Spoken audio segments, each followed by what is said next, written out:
Thank you for being here. And I should note where we are. We're in Boston at the JFK Library because you just received the John F. Kennedy Profile and Courage Award last night for certifying the election results in 2020. And in your acceptance speech, you invoked the Constitution and you said it's the common ground on which we stand. How has that been a guiding principle for you? Well, it's good to see you, Kaitlan. Thanks. Thanks for traveling up here to the Kennedy Library. It was deeply humbling for me to receive the recognition, the Profile and Courage Award last night.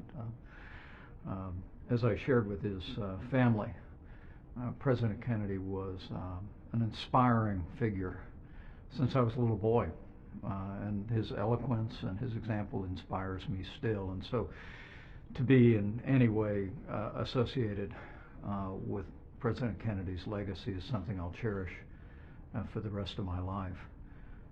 But as I shared last night, the thing that I am more convinced of than ever is that as we face challenges in our country at home and abroad, as we resolve differences between Americans, that the Constitution is the common ground on which we stand.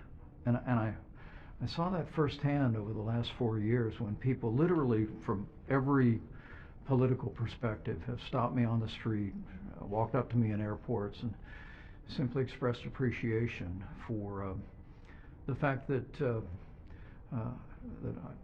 as I said last night, that I believe I did my duty under the Constitution on that fateful day to see to the peaceful transfer of power. The American people cherish our Constitution. They cherish our rich traditions in liberty, and I think recognizing that the people of this country will always stand on that common ground, it should be a great source of encouragement to all of us. Well, given that, when President Trump was asked if he thinks that he has to uphold the Constitution, he said, quote, "I don't know." Is there any doubt in your view that the president must uphold the Constitution? Well, we all take the same oath, which is we put our left hand on a Bible and raise our right hand, and we swear to support and defend the Constitution of the United States. And despite our enduring differences about my duty 4 years ago, I believe President Trump understands that well. Honestly, Kaitlan, I saw a bit of that clip, and I think the president was simply saying that he didn't yet know what his lawyer's view of that question was. But I served alongside the president for 4.5 years. We had a good working relationship. I'm proud of the record of the Trump-Pence administration, and I believe the president understands what his responsibilities and duties are. And also, I want to say that I have great confidence in Attorney General Pam Bondi and in the team around the president. I think Tom Homan is a great lawman, and as I wrote last week, I commend President Trump and the administration for the strong steps that they've taken to secure our border and reduce illegal immigration by 90%. I think these are important steps. It's what the American people were hoping to see, and I greatly welcome it. But in your view, there's no question of whether the president has to uphold the Constitution.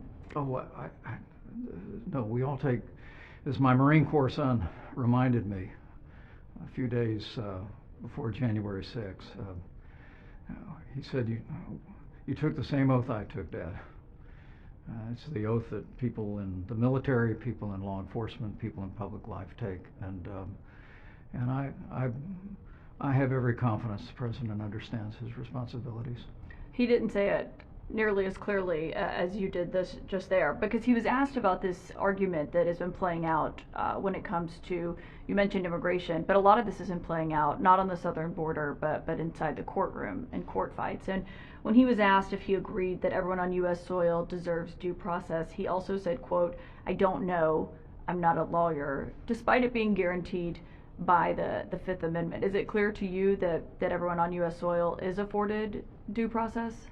Well, I think that's one of the genius aspects of our system and of our Constitution is that the protections and the liberties that are enshrined there are provided to persons in America, not just citizens in America, and I have every confidence that the administration understands that. You know, the Supreme Court recently ruled that the president was fully acting within the law to use the Foreign Aliens Act to deport individuals from this country. They called for reasonable due process, recognizing that the safety of the American people is paramount when people are in this country illegally, when people represent a threat to our communities, when they are engaged in criminal activities. There's a different standard. And as I said, I have confidence in the administration. I have confidence in our Attorney General, and also, as I said, I have confidence in Tom Homan, who has a long career, served in our administration with great distinction, that they'll work through the issues of due process with the backstop of our courts. But the priority has to be to protect our communities. I mean, we have seen tragic consequences over the last 4 years from the open borders policies of the Biden administration. And I think in many respects, President Trump's historic victory, that incredible comeback of a year ago, last fall, was owing to the fact that the American people wanted to get back to the policies of our administration, not only on the economy, I also believe on the world stage, and certainly in the way that we secured the southern border of the United States. But can they do both? Can't you protect communities and also provide people due process, in your view? You sure can. And I have confidence in our justice system. I have confidence in our courts that will do just that, Kaitlan. On the economy, you obviously were serving as vice president the last time President Trump was putting tariffs in place. He's gone much bigger and broader this time, and he seems to be downplaying any concerns that people have about a recession. Instead, he's arguing in the long run his policies will be successful. Do you worry, though, that the tariffs he's putting in place could potentially lead the U.S. into a recession? Well, let me back up for a second and say that I really do believe that President Trump's historic re-election last year was in many respects not just a reflection of a personality, but it was also that what I heard all over the country is that people wanted to get back to the policies of our administration, in addition to strong American leadership on the world stage, which we can get into in a minute. It also was that we cut taxes, rolled back regulation, unleashed American energy, but we also used targeted tariffs, particularly against China, after decades of trade abuses and intellectual property theft. We brought China to the table and achieved that 2020 Phase 1 trade deal that was truly historic and was a beginning of changing the dynamic of our relationship with China. So now, as I see this administration, I do have concerns that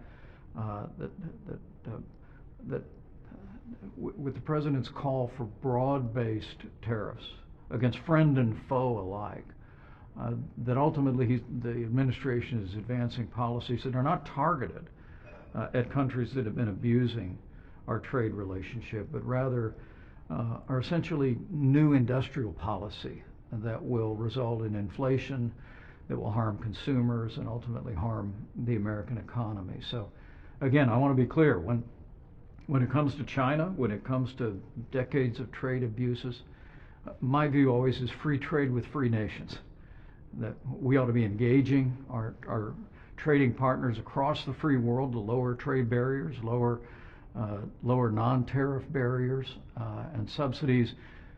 But when it comes to authoritarian regimes, we ought to get tough, stay tough, and demand that they open their markets and respect our intellectual property. He dubbed it Liberation Day, and you wrote in reference to that the only thing that Americans had been liberated from were trillions of dollars in investments. Do you think he understands the impact that it could be having on regular Americans? I think he does. But he's still doing it anyway, in your view? President Trump and I had many long conversations about trade in our 4.5 years. I strongly supported our administration's policies on trade, including the get tough policies with Mexico and Canada that resulted in the United States-Mexico-Canada agreement, the largest trade agreement in U.S. history. But we were well on our way. We'd renegotiated a trade agreement with South Korea. We were well on our way to a new trade agreement with Japan, with the UK, even the EU was in discussions. But it was all based on using his instinct that tariffs served the American economy to bring our trading partners to the table, to open up markets. My concern now is I see the president following more of what I think has been his historic view, that at the end of the day, a certain minimum threshold of tariffs on all goods coming into the country will serve the American public and our economy. Some people believe that. I hold the view that trade means jobs, and that if we were to erect even the 10% minimum tariff that is on today, if that was all that remained after this, I think ultimately it would stifle American growth, limit prosperity, drive up costs for American consumers, and we ought to be driving again toward that principle of free trade with free nations and standing tough, standing firm on authoritarian regimes like China. So you think he's wrong on tariffs? I do think this version of tariff policy that's broad-based, indiscriminate, applies tariffs to friend and foe alike, is not a win for the American people. One argument he's been making lately is that maybe children will have to make do with fewer toys, fewer dolls. The quote that he had yesterday was, "I'm just saying that they don't need to have 30 dolls, they can have 3. They don't need to have 250 pencils, they can have 5. Do you think the American people buy that argument? I have 2 grown daughters. I have 3 small granddaughters, and look, keeping dolls affordable, keeping our kids' toys affordable, that really is part of the American dream. I remember recently the Secretary of the Treasury said that cheap goods was not a part of the American dream. Well, I'm somebody who spent almost my entire life in public service. We lived on our paycheck while we raised 3 kids and put 3 kids through college. Cheap goods are a big part of it, and I think we ought to be candid about that. What I will give the president credit for is conceding the fact that his tariff policies will raise the cost of goods for consumers, whether it be toys or pencils or other products. And I appreciate him being forthright about that. I just think the American people but is he being forthright about that? Cherish their freedom to purchase their goods at the lowest possible cost, and that's not to say that at the end of the day there are key industries that are important to have here. But I think the way we generate manufacturing jobs, I think the way we generate high-tech jobs, the way we generate the kind of jobs that will serve America's security and prosperity, is by making the Trump-Pence tax cuts permanent, rolling back regulation, lowering the cost of energy across the board, and making America the most attractive place in the world to invest and create jobs. Well, and obviously he came into office promising to lower prices. So if prices go up as a result of those policies, is that backtracking on a pretty big campaign promise? Well, some prices have gone down, as the president has conceded, and prices will fluctuate. But I do have a concern that when the so-called 90-day pause comes off, that even the administration has conceded that there may be a price shock in the economy, and there may be shortages. Kaitlan, there were reports over the weekend of maybe a 35% reduction in the number of imports headed our way across the Pacific, and I think the American people are going to see the consequences of this. I think they'll demand a different approach, and I think that approach is free trade with free nations. Let's use the leverage, the threat of tariffs, to negotiate down trade barriers with free nations, even while we stand firm with China and others. You have been very outspoken on foreign policy, especially when it comes to the war in Ukraine. You've traveled to Ukraine, met with President Zelensky. When President Trump says that he thinks President Putin wants peace, do you agree with that? Well, I think if the last 3 years teaches us anything, it's that Vladimir Putin doesn't want peace, he wants Ukraine. And the fact that we are now nearly 2 months following a ceasefire agreement that Ukraine has agreed to, and Russia continues to delay and give excuses, I think confirms that point. Look, I've met Vladimir Putin. I have studied his leadership in Russia over the decades, and I really believe that Putin only understands power. And it's the reason why in this moment we need to make it clear that the United States is going to continue to lead the free world to provide Ukraine with the military support they need to repel the Russian invasion and achieve a just and lasting peace. The wavering support the administration has shown over the last few months, I believe, has only emboldened Russia. We continue to see their brutal assault on civilian populations, claiming innocent lives. Now let me be clear, this is not just about Ukraine for me. I mean, I really do believe that if Vladimir Putin overruns Ukraine, it's just a matter of time before he crosses a border where our men and women in uniform are going to have to go fight him. I mean, Latvia, Lithuania, Estonia are all NATO allies, and if Russia crosses those borders, we have a treaty obligation to engage them militarily. I hold, as we sit here at the Kennedy Library, I hold to that old Reagan doctrine that if you're willing to fight our enemies on your soil, we'll give you the means to fight them there so we don't have to fight them. And that's the principle we should be following here in giving President Zelensky and Ukraine the military support they need to repel and to stand down that brutal Russian invasion. You talked about studying Putin. There has been some concern or questions that maybe he's stringing the president along, that he's just slow walking the negotiations with no intent of coming to the table. Do you share that view? Well, I think President Trump is starting to suspect that. He said not long ago that he was concerned he might be tapping him along, as he says, in that New York parlance. And I think he's right. If I was sitting with the president right now instead of you, I would tell him, follow your instincts on this. That's who this guy is. And he only understands strength. I mean, look, there's a reason why Russia never even attempted to redraw international lines by force during our first 4 years. And that was because our administration rebuilt our military. We took down Nord Stream 2, which was a tremendous blow to Russia. We gave approval to our military in Syria to take out 100 Russian mercenaries without a single American casualty. We fired cruise missiles not once but twice into Syria against Russia's ally, the Bashar Assad regime. Russia knew we were willing to use military force to defend our interests and our allies. And so different than the Bush administration, the Obama administration, and then the Biden administration, Vladimir Putin stayed across the border during our years, and it convinced me more than anything else that this is a moment for American strength, and the pathway to peace is by an unwavering commitment to freedom. Given that, I just have to know what was going through your mind when you were watching that remarkable Oval Office meeting where President Trump and Vice President Vance had an incredibly contentious exchange with President Zelensky.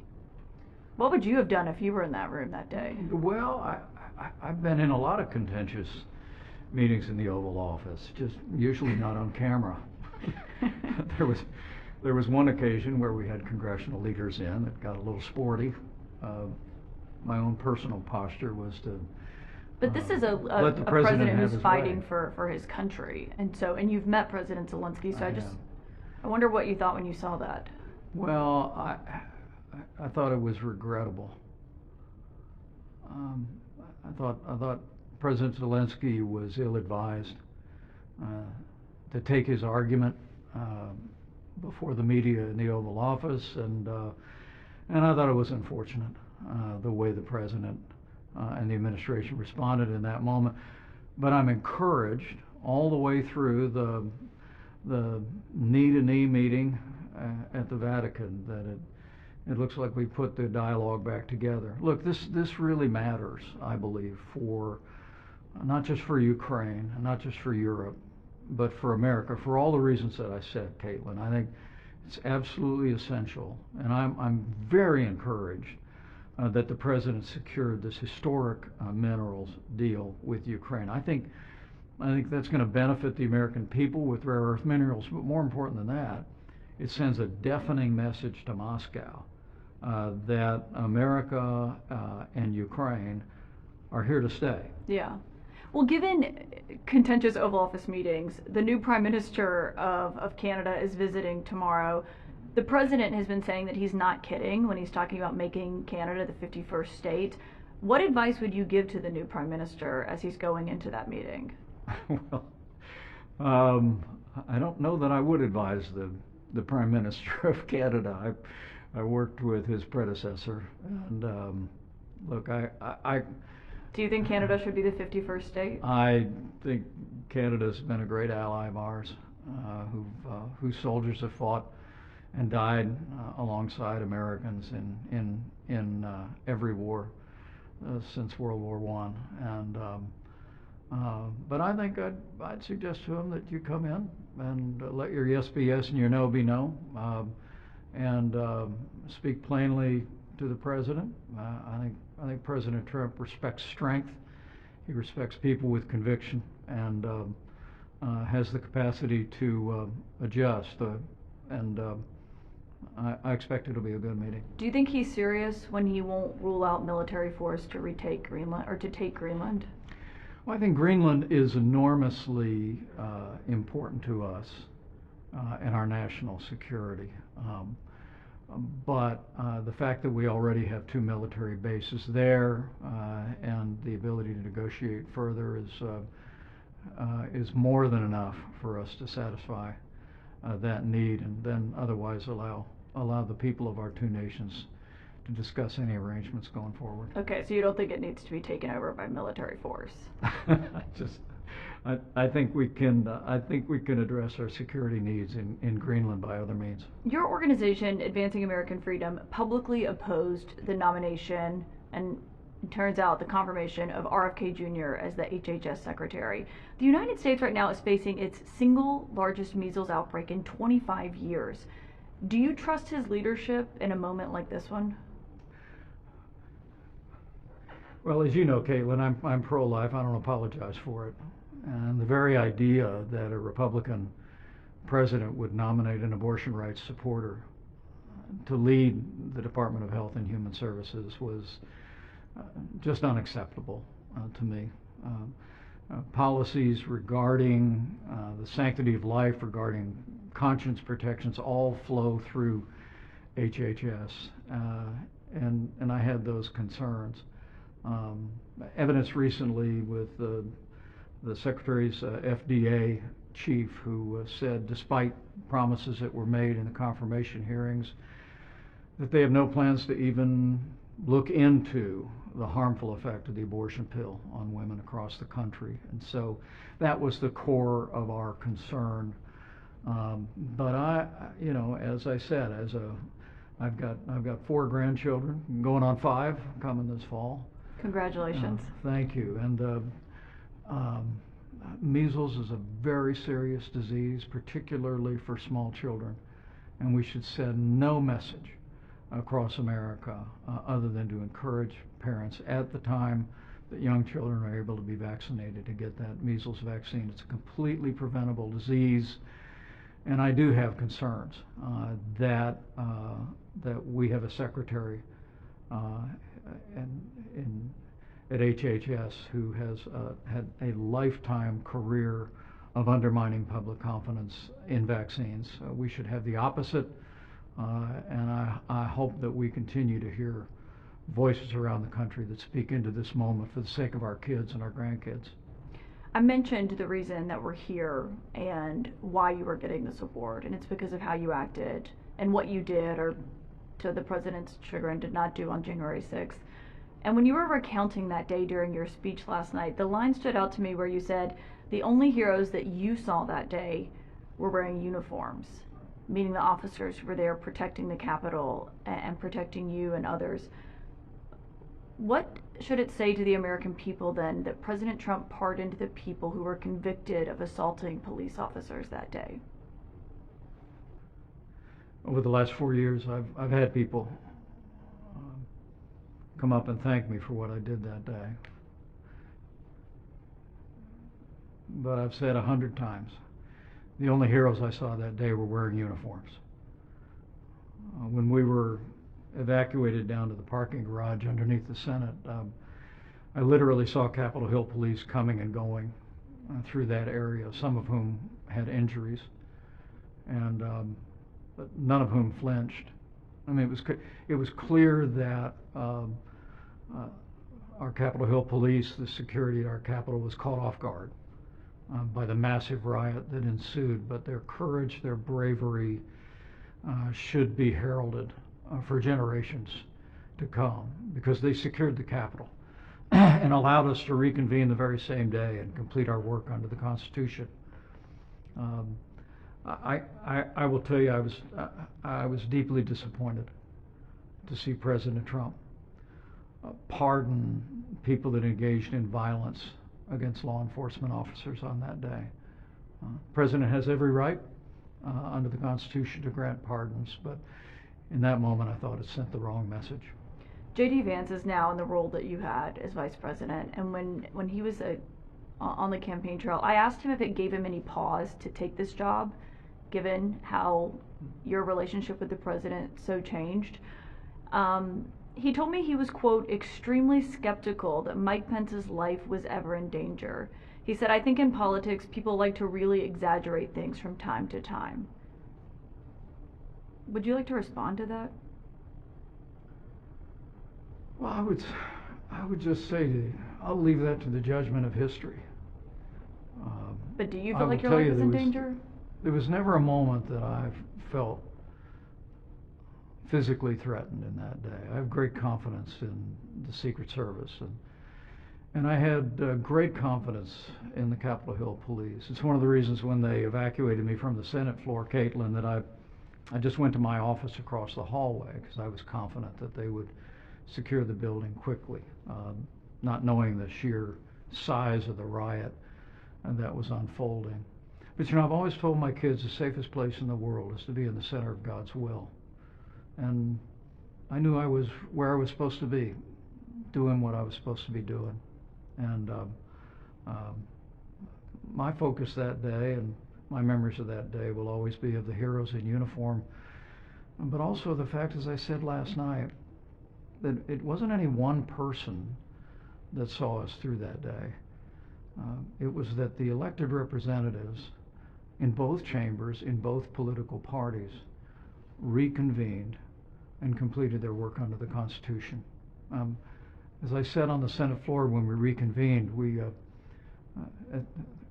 the world will witness the resilience of our democracy once again, and I believe they did that day. But for my part, I'll always be grateful for God's grace seeing us through that moment. It was nearly 10 years ago, almost. Hard to believe that you said on the campaign trail in 2016, character matters to the presidency, and Donald Trump will bring the highest level of integrity to the highest office in the land. You can count on it. Do you still feel that way today? Well, I want to be very clear. I'm very proud of the record of the Trump-Pence administration. President Trump and I had a good professional and personal relationship for 4.5 years. I surprise people sometimes when I tell them that we never had a crossword between us until those fateful days at the end. We're very different men. We have different ways of expressing ourselves and in some ways different priorities, but we had a great working relationship, and I think we delivered for the American people. For me, ultimately, character in public life is about doing what you said you're going to do. And we did that in our 4 years. And I will tell you that in the early days of this new Trump administration, I think the president in many ways has been doing that again. He's delivered on securing the border. He's restored morale in our military, where now recruitment in our military, having been flagging over the last several years, is now exceeding goals in every branch of our service. We took the fight to the Houthis on their soil, on our terms, and fought back after the Biden administration had largely abandoned the region. And I think all those steps give evidence of the fact that President Trump is keeping his word to the American people, just as we did.